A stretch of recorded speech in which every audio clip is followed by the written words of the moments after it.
You sow a thought,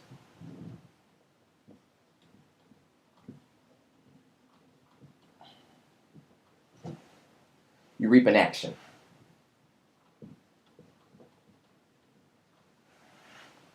You sow an action,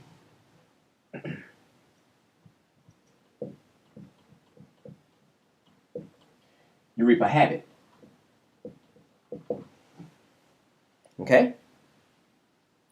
Well, you sow a habit,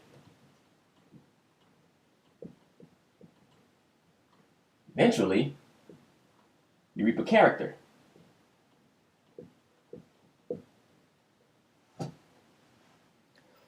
You sow a character,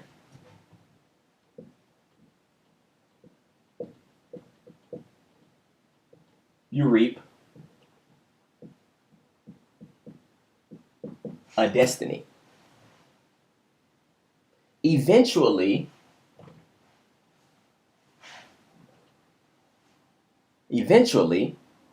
you become the product of your thoughts. The mind is so important. This is why it's so important to have a mind that's committed to and focused, and one that understands a faith and a hope in Jesus Christ, and that understands Christ to as much as we can understand, a good enough understanding that allows us to live effectively, to bear good fruit. Okay, I don't want to make it seem like we can understand and know everything there is to know, but we want to apply our minds to be able to understand and comprehend and know as much as possible. Okay? But that's why it's important, because eventually, as you can see, our thoughts lead to our destiny, our thought life, what we dwell on. Because when we dwell on certain things long enough, we actually attach value and worth to it. And once we do that, then it goes into our hearts. And then we end up doing these things. So that's why it's important to have a mind that understands. Well informed. Remember, that's my desire. That's the reason why I do study with Paul. Because we have to be well informed Christians to live effectively. Okay? You see, it's believed that the body follows the mind, and that out of the abundance of the heart, so the mouth speaks. So you ever ran into people like this, where since the body follows the mind and you speak what's in your heart, you ever ran into someone like this, where they actually speak of what they desire in life, what they want to accomplish in life, what they believe that God has for them in life. They speak those things because it's in their heart.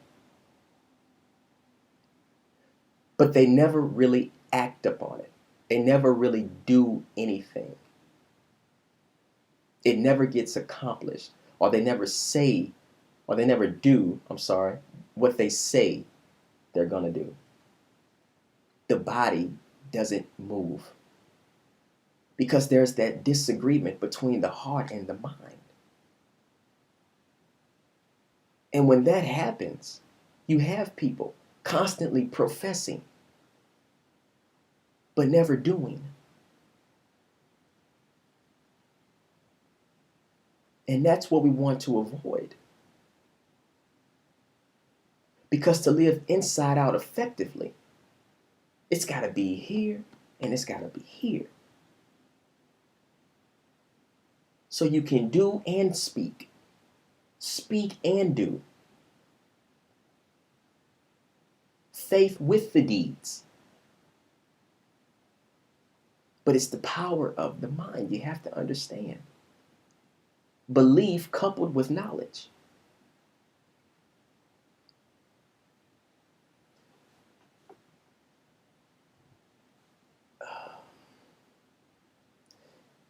The sad thing is that rarely do heart's desires outweigh people's opinions.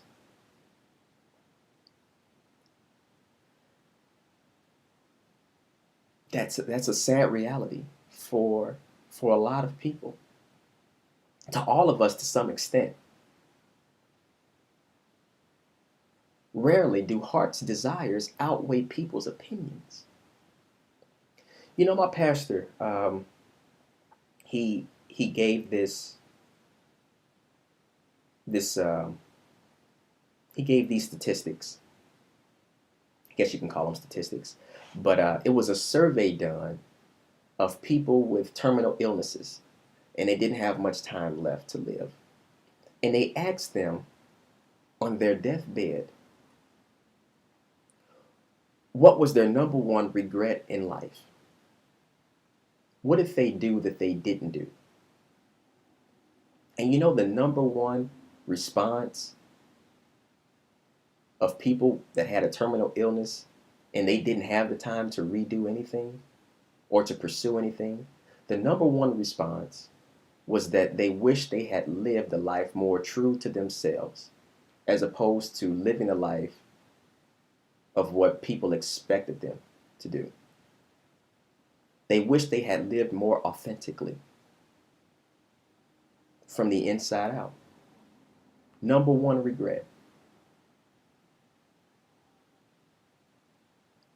You see, the most debilitating thing, or one of the most, I'm sorry, I don't want to say the most, but one of the most debilitating things a person can do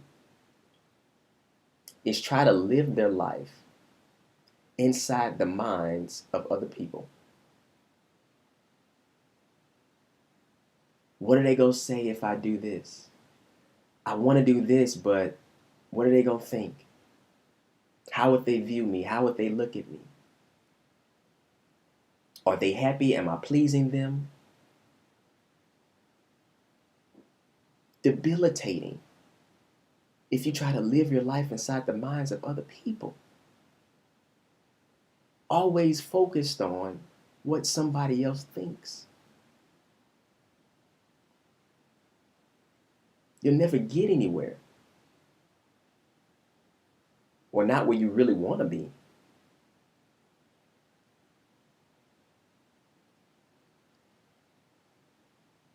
At the end of the day, we have to ask ourselves, whose approval are we seeking? Is it God or is it man's? At some point in time, we have to ask ourselves that. And if it's God, which it should be, then let's live for Him. And trust Him and understand and know that He has the power to make provisions. And if there are people that try to stop us, God has the power to be our comfort, to be our strength, to be our wisdom and discernment to how to navigate through life, to be our strength in times of weakness when we feel like these external factors are just too much. And also, He has the power to put people in our lives to encourage us, to strengthen us, to help us along the way. Because Jesus, like we're reading now, is not here anymore physically walking the earth, but He works through people. Okay? You see, we have to, it's vital, it's detrimental for our success in life to really truly win, is we have to really live from the inside out.